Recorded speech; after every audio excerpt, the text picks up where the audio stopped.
Την παραβολήν τόρτη, ομοία εστιν η βασιλεία των ουρανών θησαυρών και κρυμμένο εν το αγρό, ο νευρών άνθρωπος έτριψε και από της χαράς αυτού υπάγει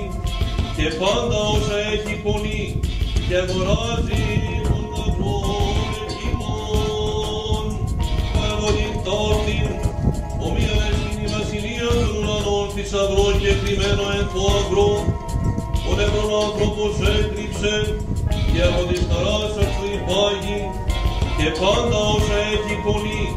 και αγοράζει τον αγρόν εκείνον. Την παραβολήν ταύτην, ομοία εστιν η βασιλεία των ουρανών θησαυρών και κρυμμένο εν το αγρό, ο νευρών άνθρωπος έτριψε και από της χαράς αυτού υπάγει